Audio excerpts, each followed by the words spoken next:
دوستو، آج ہم بات کریں گے اسلام کے مرد مجاہد کے بارے میں۔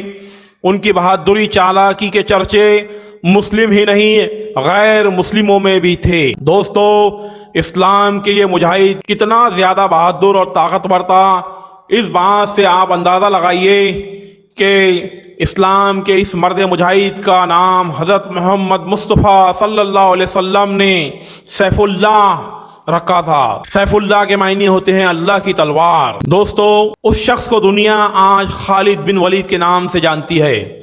دوستو، خالد بن ولید کی پیدائش 552 عیسوی میں مکہ میں ہوئی۔ آپ کے والد جن کا نام ولید تھا، ان کی گنتی مکہ کے امیر ترین لوگوں میں ہوا کرتی تھی۔ جب حضرت محمد مصطفیٰ صلی اللہ علیہ وسلم نے نبوت کا اعلان کیا اور لوگوں میں اسلام کی دعوت دی، اس وقت خالد بن ولید ان لوگوں میں گنے جاتے تھے جو لوگ اسلام کے سب سے زیادہ خلاف تھے، یا یہ کہ ان کا نام اسلام کے کٹر دشمنوں میں شامل تھا۔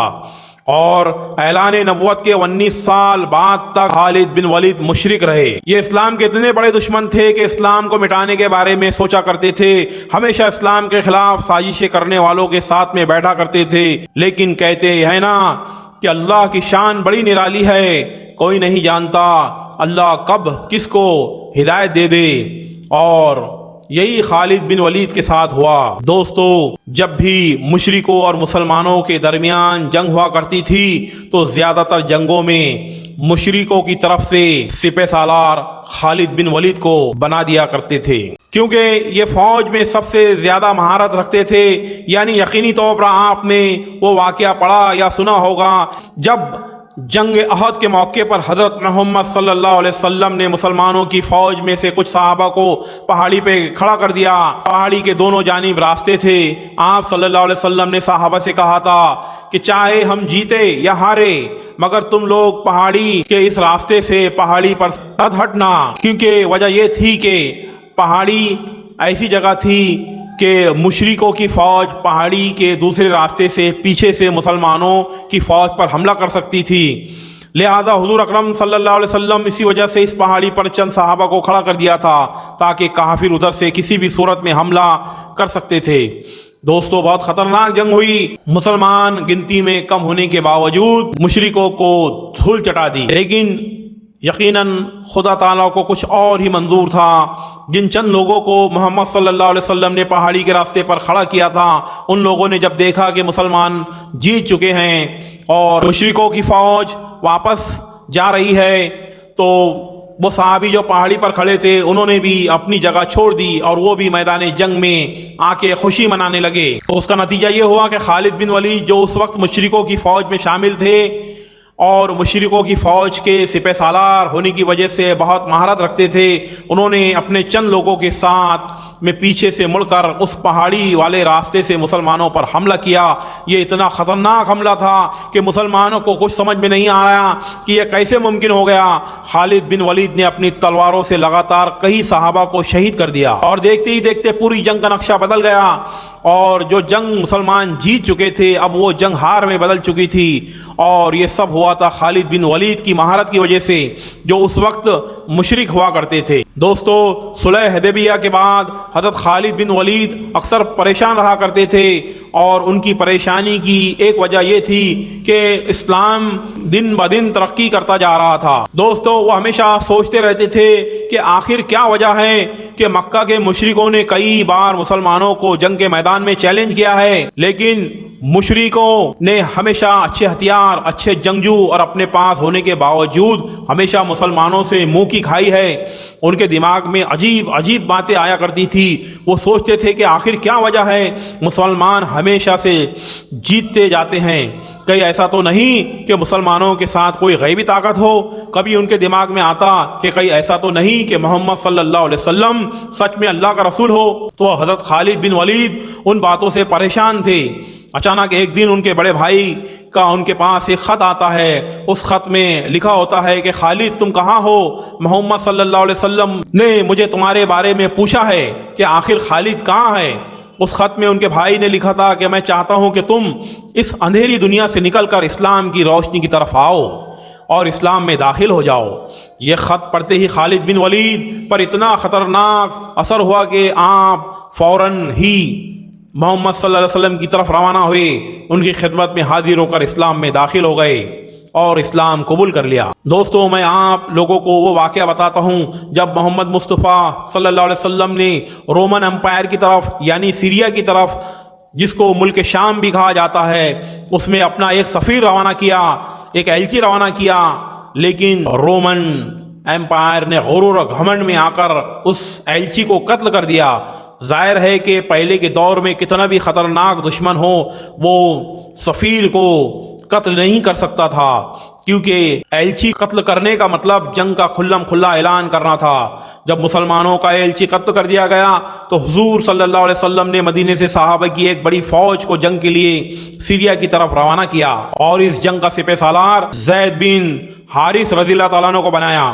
دوستو، زید بن حارث آپ صلی اللہ علیہ وسلم کے منہ بولے بیٹے تھے اور یہ واحد صحابی ہے جن کا ذکر قرآن پاک میں آیا ہے، اور حضور صلی اللہ علیہ وسلم نے جاتے ہوئے صحابہ کو نصیحت فرمائی کہ زید شہید ہو جائے تو اس کے بعد اپنے فوج کا سپہ سالار جعفر رضی اللہ تعالیٰ عنہ کو بنا دینا، اور اگر جعفر رضی اللہ تعالیٰ عنہ بھی شہید ہو جائے تو اپنی فوج کا سپہ سالار عبداللہ بن روا کو بنا دینا۔ عبداللہ بن روا بھی شہید ہو جائے تو تم جن پر متفق ہو ان کو اپنا سپہ سالار بنا دینا۔ حضور صلی اللہ علیہ وسلم نے یہ نصیحت کر کے اپنے لشکر کو سیریا کی طرف روانہ کیا، اور حضور صلی اللہ علیہ وسلم مسجد نبوی میں اپنے چند صحابوں کے ساتھ مدینہ شہر میں بیٹھ گئے۔ ایک طرف سیریا میں جنگ ہو رہی تھی اور دوسری طرف حضور صلی اللہ علیہ وسلم مدینے میں پوری جنگ کا نقشہ اپنے صحابہ کو بتا رہے تھے۔ بڑی ہی خطرناک جنگ ہوئی اور آپ صلی اللہ علیہ وسلم رو رہے تھے، صحابہ سے کہہ رہے تھے کہ اب جنگ میں زید رضی اللہ تعالیٰ عنہ کو شہید کر دیا گیا ہے، اب اسلامی فوج کا جھنڈا جعفر رضی اللہ تعالیٰ عنہ کے ہاتھ میں آ گیا ہے۔ تھوڑی دیر بعد آپ صلی اللہ علیہ وسلم رو رہے تھے اور کہہ رہے تھے کہ اب جعفر رضی اللہ تعالیٰ عنہ کو بھی شہید کر دیا گیا اور اب جنگ کا جھنڈا عبداللہ بن روا کو سونپ دیا گیا ہے۔ اس کے بعد عبداللہ بن روا کو بھی شہید کر دیا گیا، اور تمام لوگوں کے متفق ہونے کے بعد حضرت خالد بن ولید کے ہاتھ میں اسلامی فوج کا جھنڈا دے دیا گیا۔ دوست، یہ پہلا موقع تھا کہ خالد بن ولید کے ہاتھوں میں اسلامی حکومت کا سپہ سالاری تھی۔ اس سے پہلے تو وہ مشرک ہوا کرتے تھے، لہذا اسلام کا جھنڈا خالد بن ولید کے ہاتھ میں آیا، اور اس چیز کو رومن امپائر کی فوج نے دیکھا تو ان کی فوج کے آدمیوں کی ہمت خالد بن ولید کو دیکھ کر ٹوٹ گئی، کیونکہ وجہ یہ تھی کہ وہ لوگ بھی جانتے تھے کہ مشرقین میں ایک ایسا بہادر جنگجو ہے جس کے سامنے کوئی بھی نہیں ٹک سکتا۔ ظاہر تھا کہ اب یہ اسلام میں داخل ہو گئے تھے اور اب اسلامی فوج میں تھے، لیکن اپنی پرانی مہارتوں کو کبھی نہیں بولے تھے۔ دوستو، بہت خطرناک جنگ ہوئی اور حضرت خالد بن ولید کی سپہ سالاری میں مسلمانوں نے یہ جنگ جیت لی۔ حضرت خالد بن ولید اتنی جوش کے ساتھ لڑے اور اتنے خطرناک طریقے سے لڑے کہ اس جنگ میں خالد بن ولید کے ہاتھوں سے 9 تلواریں ٹوٹ گئی۔ دوستو سوچئے، 9 تلواریں ٹوٹی، انہوں نے کتنے لوگوں کو قتل کیا ہوگا۔ دوستو، میں نے آپ کو پہلے بھی بتایا تھا کہ حضرت محمد صلی اللہ علیہ وسلم سیریا میں ہو رہی جنگ کا حال مدینہ میں بیٹھ کر اپنے صحابی کو بتا رہے تھے اور رو رہے تھے۔ جب حضرت خالد بن ولید نے اپنے بہادری کے بل بوتے پر اس جنگ کو فتح کر لیا تو حضور صلی اللہ علیہ وسلم خوش ہو کر تمام صحابہ کو بتا رہے تھے۔ آپ صلی اللہ علیہ وسلم نے حضرت خالد بن ولید کو ایک نیا نام دیا اور وہ نام تھا سیف اللہ۔ اب حضور صلی اللہ علیہ وسلم نے فرمایا کہ اب مسلمانوں کی فوج کی سپہ سالاری سیف اللہ کے ہاتھ میں ہے۔ سیف اللہ کا مطلب ہوتا ہے اللہ کی تلوار۔ حضور صلی اللہ علیہ وسلم نے تمام صحابوں کو جنگ کی فتح سنائی۔ یہ جنگ بعد میں جا کر جنگ موتا کے نام سے مشہور ہوئی۔ دوستو، خالد بن ولید کا ذکر اور جنگ یمامہ کا ذکر نہ ہو یہ ممکن ہی نہیں۔ حضرت خالد بن ولید کی سب سے مشہور جنگ یمامہ ہے۔ یہ وہ جنگ تھی کہ مسلمانوں نے ایسے شخص سے لڑی تھی جس نے حضور صلی اللہ علیہ وسلم کی وفات کے بعد نبوت کا دعویٰ کر دیا تھا۔ اس نے کہا تھا کہ میں نبی ہوں۔ اس کا نام مسلمہ کذاب تھا۔ یہ جنگ یقیناً بہت خطرناک تھی، کیونکہ مسلمانوں کے سامنے کوئی چھوٹی موٹی فوج نہیں تھی بلکہ بہت بڑی فوج تھی جس کی تعداد تقریباً 50 سے 60 ہزار تھی۔ ظاہر ہے کہ مسلمانوں کی تعداد ضرور کم تھی، مگر ان کا سپہ سالار ایسا خطرناک انسان تھا جس کا نام تھا حضرت خالد بن ولید رضی اللہ تعالیٰ عنہ۔ خالد بن ولید رضی اللہ تعالیٰ عنہ نے اپنے پیتر اور ہوشیاری سے مسلمہ قذاب کی اتنی بڑی فوج میں تباہی مچا دی، اور قذاب کی اتنی بڑی فوج میں تباہی مچانے کے بعد وہاں کے لوگ گھبرا گئے اور وہ اپنے قلعوں میں گھس گئے اور وہاں سے بھاگنے پر مجبور ہو گئے۔ حضرت خالد بن ولید رضی اللہ تعالیٰ عنہ نے ان کے قلعوں کو چاروں طرف سے گھیر لیا اور مسلمہ قذاب کو قتل کر دیا۔ اس کے بعد یہ جنگ بھی جیت لی۔ حضرت خالد بن ولید حضرت ابو بکر رضی اللہ تعالیٰ عنہ کی خلافت کے دور میں مسلمانوں کے سپہ سالار یعنی آرمی چیف بنے رہے، لیکن جب جنگ یرموک کا موقع آیا اس وقت حضرت ابو بکر کی وفات ہو گئی تھی اور حضرت عمر رضی اللہ تعالیٰ عنہ مسلمانوں کے خلیفہ بن چکے تھے۔ تو حضرت عمر رضی اللہ تعالیٰ عنہ نے خالد بن ولید کو مسلمانوں کی سپہ سالاری یعنی آج کے دور کے حساب سے آرمی چیف کی پد سے ہٹا دیا۔ دوستو، آج بھی مسلمانوں کے دماغ میں یہ غلط فہمی رہتی ہے کہ حضرت عمر نے ایسے سپہ سالار کو آرمی چیف یعنی سپہ سالاری کی پد سے کیوں ہٹا دیا جو ہر جنگ میں مسلمانوں کی فوج کو فتح دلا رہا تھا۔ اس کی وجہ یہ تھی کہ حضرت عمر رضی اللہ تعالیٰ عنہ کی ان سے کوئی ذاتی دشمنی نہیں تھی، بلکہ اس کی اصل وجہ یہ تھی کہ حضرت خالد بن ولید کی سپہ سالاری میں مسلمان لگاتار فتح حاصل کر رہے تھے۔ لگاتار فتح حاصل کرنے کی وجہ سے مسلمانوں کے دل و دماغ میں یہ بات بیٹھ گئی تھی کہ ہم خالد بن ولید کی وجہ سے جنگ جیتتے ہیں۔ اگر کوئی جنگ میں ہمارے ساتھ خالد بن ولید نہ رہے تو ہم اس جنگ کو کبھی بھی جیت نہیں پائیں گے۔ اس سوچ کو مٹانے کے لیے حضرت عمر فاروق رضی اللہ تعالیٰ عنہ نے حضرت خالد بن ولید کو سپہ سالاری سے ہٹا دیا اور ان کی جگہ حضرت ابو عبیدہ بن جراح رضی اللہ تعالیٰ عنہ کو بٹھا دیا۔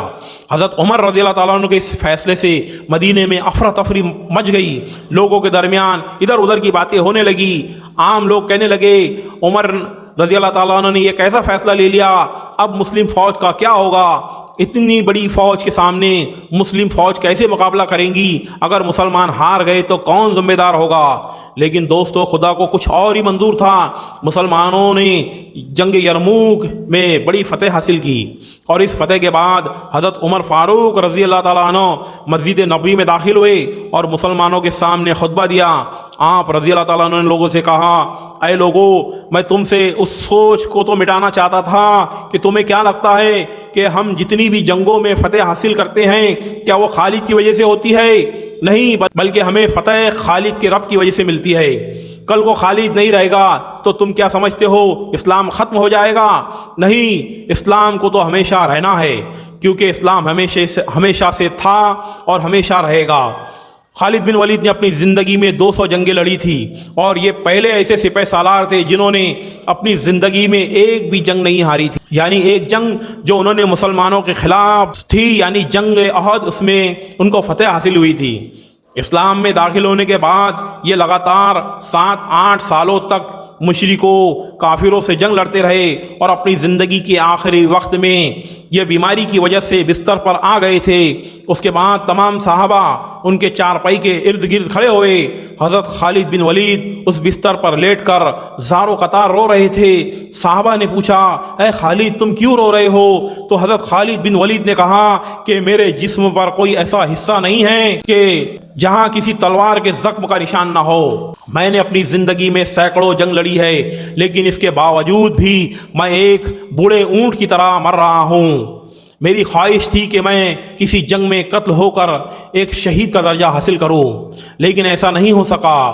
وہاں پر موجود صحابہ نے حضرت خالد بن ولید سے کہا، اے خالد بن ولید، ایسے کیسے ہو سکتا تھا کہ تم شہید ہو جاؤ؟ کیونکہ اللہ کے رسول حضرت محمد مصطفیٰ صلی اللہ علیہ وسلم نے آپ کو سیف اللہ کا خطاب دیا تھا۔ اگر تم شہید ہو جاتے تو یہ مشرک کہتے کہ اللہ کی تلوار ٹوٹ گئی۔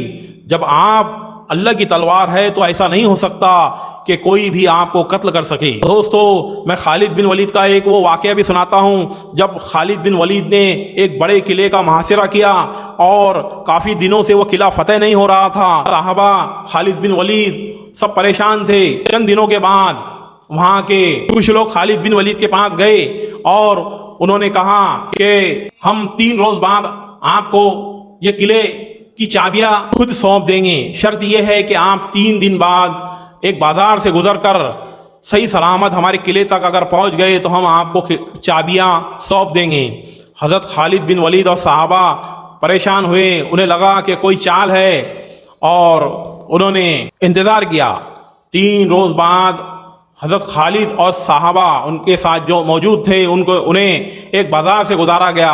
ان کے عیسائیوں کے پادری اور سپاہیوں نے یہ مشورہ کیا کہ بازار میں نیم برہنہ لڑکیوں کو کھڑا کر دیا جائے اور وہاں مال و دولت کے انبار لگا دیے جائیں، جب یہ گزریں گے تو یہ لڑکیوں کو دیکھ کے بہک جائیں گے۔ لیکن خالد بن ولید نے جب جیسی اور ان کے سپاہیوں کی نظریں ان لڑکیوں پر پڑی تو خالد رضی اللہ تعالیٰ عنہ نے صحابہ کو کہا کہ اب تمہارے امتحان کی گھڑی ہے، اور تمہیں جو ہے تو اس بازار سے بہت صحیح سلامت ہو کر قلعے تک پہنچنا ہے۔ صحابہ نے کہا ہم نے کیا کرنا چاہیے؟ تو خالد بن ولید نے کہا کہ رسول اللہ صلی اللہ علیہ وسلم کی سنت کو اپنانا چاہیے۔ سپاہیوں نے پوچھا کہ خالد ہم کون سی سنت اپنائیں؟ تو خالد بن ولید رضی اللہ تعالیٰ نے کہا کہ رسول اللہ صلی اللہ علیہ وسلم جب بھی بازار سے گزرتے تھے تو ان کی نظریں نیچے ہوتی تھی۔ تو تمام سپاہی اور حضرت خالد بن ولید اس بازار سے اپنی نظروں کو نیچے کر کے صحیح سلامت قلعے تک پہنچ گئے۔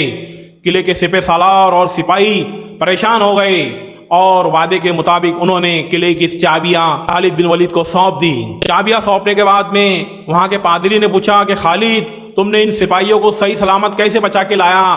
تو خالد بن ولید نے کہا کہ جن آنکھوں میں محمد رسول اللہ صلی اللہ علیہ وسلم کی محبت ہو وہ آنکھیں کیسے غیر محرم کو دیکھ سکتی ہے؟ اس طرح خالد بن ولید نے وہ قلعہ فتح کیے۔ دوستو میں نے آپ کے سامنے خالد بن ولید کی داستان بیان کی۔ آپ کو اگر ویڈیو اچھا لگے تو آپ ہمارے چینل کو سبسکرائب کریں، لائک کریں اور اپنے دوستوں میں زیادہ سے زیادہ شیئر کریں اور ہماری حوصلہ افزائی کریں۔